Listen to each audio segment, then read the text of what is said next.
Hi, my name's Colette Mason and I'm the book coach and owner of the indie publisher Let's Tell Your Story. I'd just like to show you some of the books that I've written so you can get a feel of how I can help you.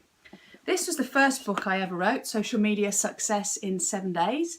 This one is 45,000 words. I decided to put it in A4 format because it's got exercises in it for people to do inside and it helps the book stay open. This covered how to speak to your audience. I wrote this at the time when businesses knew social media was important, but they didn't always know how to build those relationships with people. And they certainly thought that if I have a social media presence, I might get a load of trolls giving me a hard time. And it was easier not to open the door than it was to take part in social media. So this gave them some ideas on how to connect with their audience and how to build those relationships with themselves and other partner businesses that they could perhaps work with. This got me talking at CERN in Geneva. There was a conference run by somebody I knew from university and they'd seen I'd written a book and they asked me would I like to be a speaker for this social media in recruitment seminar, and I said yeah, okay. And I was amazed to find out that one of the other speakers on the bill was the co-inventor of the internet, Dr. Robert Cahill, and as a techie and a nerd, that was an amazing feeling being with somebody like that, and I'm on the same billing. It was really, really good.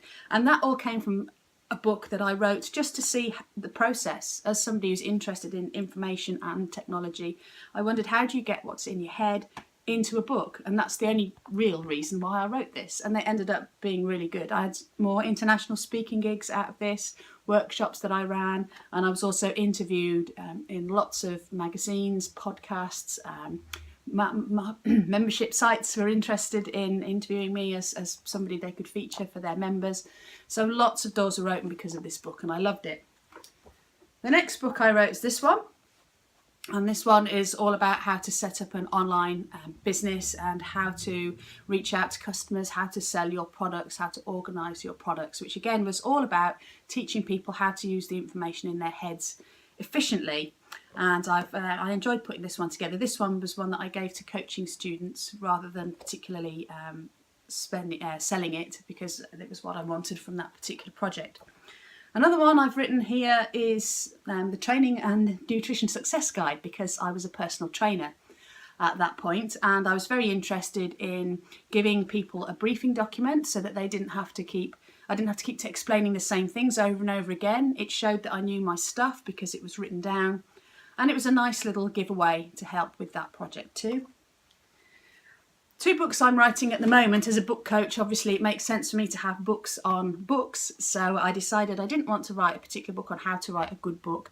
That could be a poison chalice. It's a bit like having a website on how to build a brilliant website. Some people think, I don't like your site very much, what do you know? So I decided to steer clear of how to write a good book, and I leave that to the coaching side of things because it's much more personalised. And I've written a book on how to edit and proofread your own book and lose the mistakes and not your marbles. And this shows people who aren't very good, well, they feel they're not very good with English, perhaps they're not a grammar Nazi, for want of a better word. They're not that sort of person, but they can do a lot of things to improve the quality of their book themselves. For example, making sure that full stops at the end of sentences is something that anybody could do, or making sure that all your bullets are the same symbol, or they indent the same way, or they follow the same numbering sequence. These are really simple things that everybody can do, whether or not they're a wordsmith. So I thought, well, why not write them down? And there's hundreds and hundreds of things in here that you can do to make your book better quality, which is helpful. I think mistakes harm your credibility and you don't want any in your finished book. The last thing I'm working on is how to promote your book.